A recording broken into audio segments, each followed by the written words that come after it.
नमस्कार, स्वाभिमानी न्यूज चॅनलच्या बातमीपत्रात आपले स्वागत। सुरुवातीला जाणून घेऊया आजच्या ठळक घडामोडी। आदिवासी समाजाच्या समस्याबाबत राष्ट्रीय अनुसूचित जमाती आयोगाच्या अध्यक्षांनी घेतली धुळ्यात आढावा बैठक। देवपुरातील घरफोडी करणाऱ्या चोरट्याला एलसीबी पथकाने घेतले मुद्देमालासह ताब्यात। धुळे शहरातील कर्तृत्ववान महिलांच्या हस्ते करण्यात आली वंदे मातरम प्रतिष्ठानच्या गणरायाची महाआरती। आता जाणून घेऊया बातमीपत्र विस्ताराने। केंद्र व राज्य शासनामार्फत आदिवासी बांधवांसाठी विविध योजना राबविल्या जात असून या योजनेचा लाभ पात्र लाभार्थ्यांपर्यंत अधिक गतीने पोहोचल्यास त्यांच्या जीवनात अधिक गतीने परिवर्तन होण्यास मदत होईल, असे प्रतिपादन राष्ट्रीय अनुसूचित जमाती आयोगाचे अध्यक्ष माननीय श्री अंतरसिंह आर्य यांनी केले। दरम्यान राष्ट्रीय अनुसूचित जमाती आयोगाचे अध्यक्ष अंतरसिंह आर्य हे 2 दिवसीय धुळे जिल्हा दौऱ्यावर आलेले होते। त्यावेळी जिल्ह्यातील आदिवासी समाजाच्या समस्याबाबत आढावा बैठक त्यांच्या अध्यक्षतेखाली धुळे जिल्हाधिकारी कार्यालयातील सातपुडा सभागृहात संपन्न झाली। या बैठकीस धुळे जिल्हाधिकारी माननीय जितेंद्र पापडकर, जिल्हा परिषदेचे मुख्य कार्यकारी अधिकारी विशाल नरवाडे, पोलीस अधीक्षक श्रीकांत ढेवरे, उपवन संरक्षक नितीन कुमार सिंग, परिवेक्षाधीन अधिकारी डी सर्वानंद, मनपा आयुक्त खासगी सचिव राजीव सक्सेना, आयोगाचे संशोधन अधिकारी प्रकल्प अधिकारी प्रबोध पाटील उपस्थित होते। दरम्यान या बैठकीनंतर अनुसूचित जमातीच्या अध्यक्षांनी प्रसार माध्यमांच्या प्रतिनिधींशी देखील संवाद साधला। और निर्णय ऊपर से होते हैं, इसलिए इसके लिए मैं आपका आभार व्यक्त करता हूं कि मुझे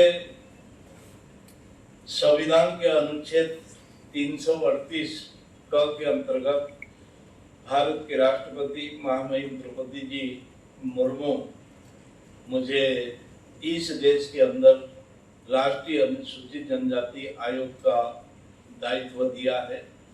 मैं राष्ट्रपति जी का भी आभार व्यक्त करता हूँ, माननीय प्रधानमंत्री जी का आभार व्यक्त करता हूँ।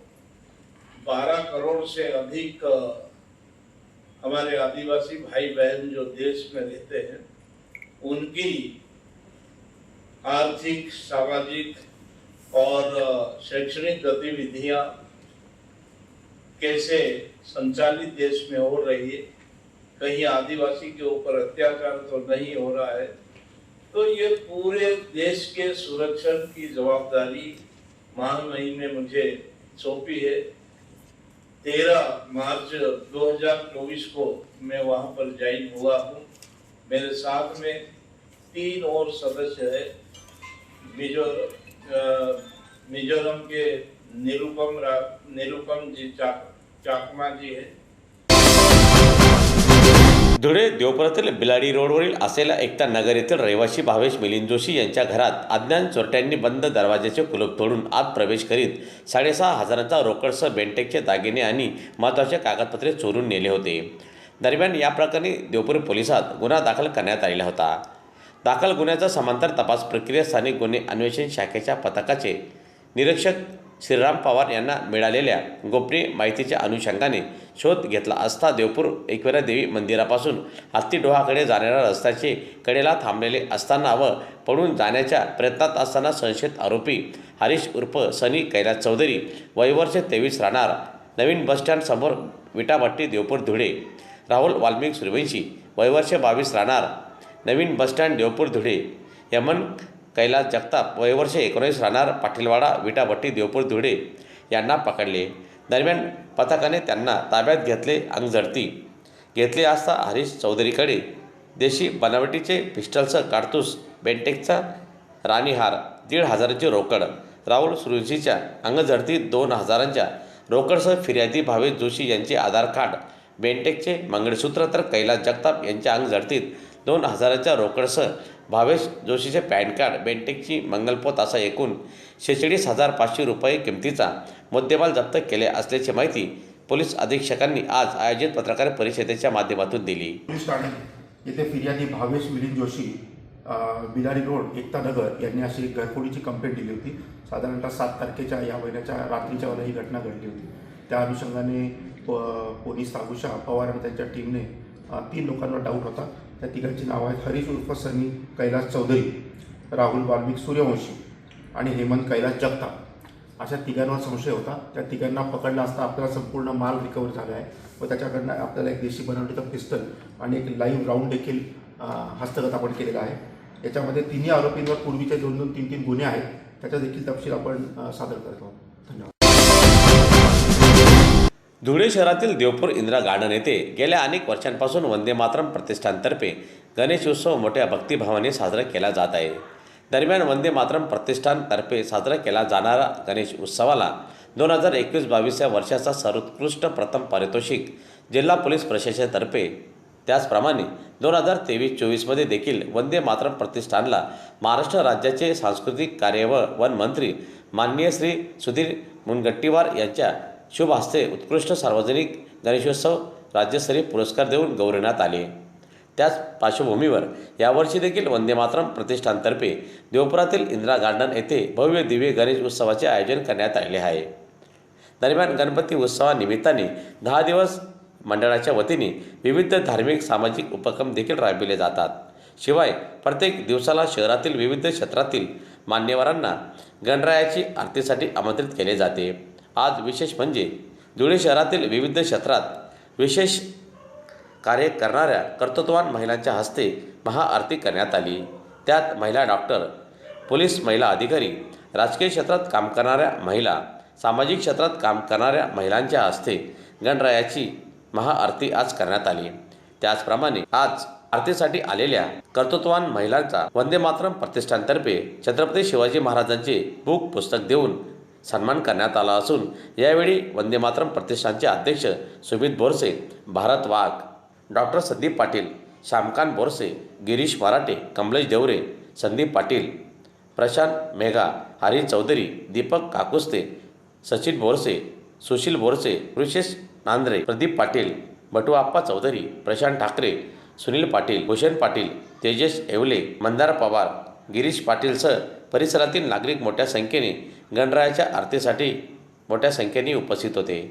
ते खूप फरक पाडतात आणि आपण पण मला वाटतं घरापासून सुरुवात करायला पाहिजे प्रत्येकाने. प्रत्येकजण मुलीला समजत असतं की रात्री जाऊ नको किंवा असं कर तसं कर, पण प्रत्येकाने मुलाला पण ते संस्कार द्यायला पाहिजे की प्रत्येक मुलगी आपली बहीण आणि आई अशा दृष्टीने आपण वागायला पाहिजे. हे मला वाटतं या निमित्ताने मला इथं सांगावंसं वाटेल. मी खूप खूप आभार मानते तुम्ही असा उपक्रम केला. वंदे मातरम प्रतिष्ठान हृदयाच्या अतिशय जवळचे आहे. जरी मी जर कार्यक्रमाला येत नसेल तरी मी तुम्हाला नेहमी फॉलो करत असते आणि खूप तुमचे चांगले कार्यक्रम होत असतात. एक कुटुंबासारखे तुम्ही सगळेजण राहतात आणि सगळे म्हणजे समाजोपयोगी उपक्रम तुम्ही राबवत असतात. त्याबद्दल मी तुमच्या मनापासून अभिनंदन करते. आणि आज मला या ठिकाणी बोलवलं, आरतीचा मान मिळाला, त्याबद्दल आपले आभार मानते. आणि म्हणतो की सुरुवातीला लक्षात येतं आगाज से पता चलता है की अंजाम कैसा होगा. मला लक्षात आलं की कार्यक्रम खूप छान होणार आहे आणि इथं आल्यानंतर त्याची प्रचिती पण आली. तुमच्या ह्या सगळ्या कार्याला वंदे मातरम ग्रुप ज्या पद्धतीने इनोव्हेटिव्ह, मी ती सगळी पत्रिका बघितली. त्याच्यामध्ये ज्या ज्या पद्धतीने सामाजिक उपक्रम, वेगवेगळे प्रबोधनपर लेक्चर ज्या पद्धतीने घेतलेले आहेत त्याचं खरोखर कौतुक आहे. नाहीतर गणपती मंडळ किंवा गणेशोत्सव म्हटलं की विशिष्ट प्रकारचे देखावे याच गोष्टींना सर्वसाधारणपणे महत्त्व दिलं जातं. मला असं वाटतं की पुढच्या वर्षी आयोजकांना अशी विनंती करेन की फायनान्शियल लिटरसी या बाबतीतलं सुद्धा एखादा लेक्चर किंवा मी कॅफो आहे म्हणून नाही सांगत आहे, मी फायनान्स ऑफिसर आहे म्हणून नाही सांगत आहे. हा सगळा हे जे सगळं जग आहे रुपया होती फिरतं आणि तो आपण सन्मानाने सकारात्मक पद्धतीने कमावला पाहिजे. आणि सुद्धा एक फायनान्शियल लिटरसीचं लेक्चर आपल्या उपक्रमाच्या अंतर्गत पुढच्या वर्षी जरूर घ्यावं ही विनंती करते. आणि तुम्हाला तुमच्या सगळ्या कार्यासाठी खूप साऱ्या शुभेच्छा देते. थँक्यू. एक वाक्य म्हणून थांबते. मला या बाबतीमध्ये काय का सांगायचं होतं फायनान्शियल, काही नको कोणाचे माझेच मागते मी, धामास जो मिळावा तो न्याय मागते मी, लखलाभ त्या तुम्हाला तुमच्या मिठाचं भक्ती, माझ्याच भाकरीचा चतकोर मागते मी. आणि याच्यासाठी म्हणून स्त्रियांना फायनान्शियली इंडिपेंडेंट करण्यासाठी म्हणून सुद्धा या सगळ्या गोष्टींची आवश्यकता आहे. एवढं या बाबतीमध्ये नमूद करते आणि तुमच्या या अप्रतिम कार्याला परत एकदा मनापासून शुभेच्छा देते. घर परिवार सापडला आणि तो परिवारात गेला. एक साधी सामान्य बाई, खरं म्हणजे तुमच्या आमच्यासारखीच बाई आहे मी सुद्धा, पण डॉक्टरची बायको आहे. सुरुवातीला खूप विरोध झाला. एक डॉक्टरची बायको वेड्यांच्या मागे धावते, ही वेडी दिसते असंही म्हटलं, पण मी फार लक्ष दिलं नाही, कारण मला माहिती मी काहीतरी चांगलं करतेय, समाजासाठी करतेय. आणि त्यातून 22 वर्षापूर्वी सुरू झालेला प्रवास नॉमिनेशन, पद्मश्रीच्या नॉमिनेशन पर्यंत पोहोचलाय. पद्मश्री मिळेल किंवा न मिळेल मला माहिती नाहीये, पण जास्तीत जास्त काम करण्याची प्रेरणा आणि स्फूर्ती मला गणपती बाप्पा देऊ दे. आणि तुम्ही सगळेजण माझ्या हे स्वप्न साकार करण्यामध्ये सामील व्हा. जे वेड मला लागलंय ते तुम्हालाही लागू दे. आणि आपण खानदेश तरी मनोरुग्णमुक्त करणारच आहोत. फक्त तुमच्या हात साथ मिळण्याची गरज आहे. ते आज मी तुमच्याकडे मागते आहे आणि आपण सगळे मिळून हे स्वप्न साकार करूया. धन्यवाद. याचबरोबर स्वाभिमानी न्यूज चॅनलचे बातमीपत्र संपले. पुन्हा भेटूया पुढील प्रसारणात. तोपर्यंत नमस्कार.